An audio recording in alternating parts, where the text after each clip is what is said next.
To je nov Volkswagen Up. Majhen avtomobilček, ki prinaša nove trende v svet majhnih mestnih vozil.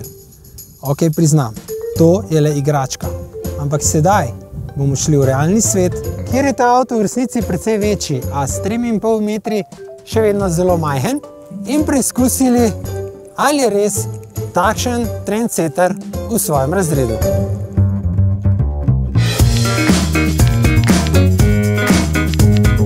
Up je resnično majhen. Poglejte, na primer, stikalo za odpiranje desne šipe je samo na desnih vratih, a nobena težava ni v tem, da bi ga dosegli. Morda je težava v tem, ker odpiranje ni impulzivno, a tudi to ni bistveno. Bistveno je, da se v tem avtu kljub majhnim meram z lahkoto peljejo tudi več kot 2 metra visoki košarkarji. Tudi na zadnji klopi, morda pa celo v 250-litrskem prtljažniku. Še posebno, če imamo 5-vratnega Upa, se pri dostopu na zadnjo klop pač ni mogoče goljufati geometrije.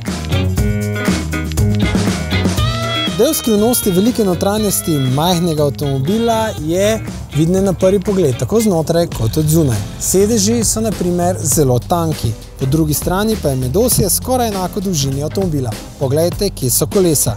To pripomore tudi k dobrim voznim lastnostim.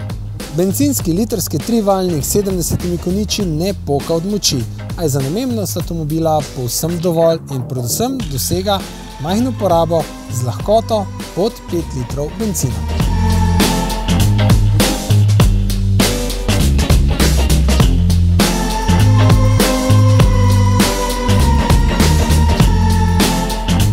Pa je Up res tako poseben. Na videz se zdi kot evolucija Lupa oziroma Foxa. To da v resnici je kar velika revolucija. V Wolfsburgu so se namreč izdelave svojega malčka tokrat lotili skrajno resno in vanj polagajo tudi velike komercialne upe. Priznajmo, filozofijo majhno zunaj, veliko znotraj so že davno izumili pri Twingu.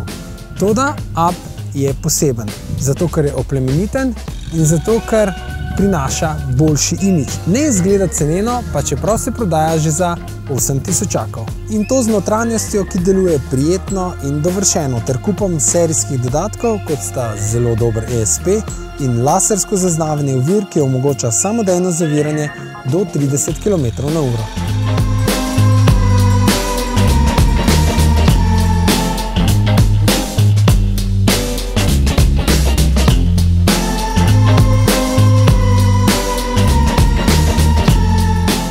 Volkswagen Up dokazuje, da majhen in poceni avtomobil ni nujno cenen. Nasprotno, da ima lahko dobre vozne lastnosti, da lahko ima dobro varnost in da omogoča dobro počutje.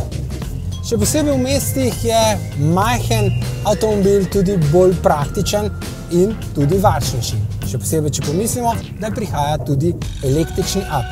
Toda, kdor želi resnično varčnost in praktičnost, naj raje hodi peš.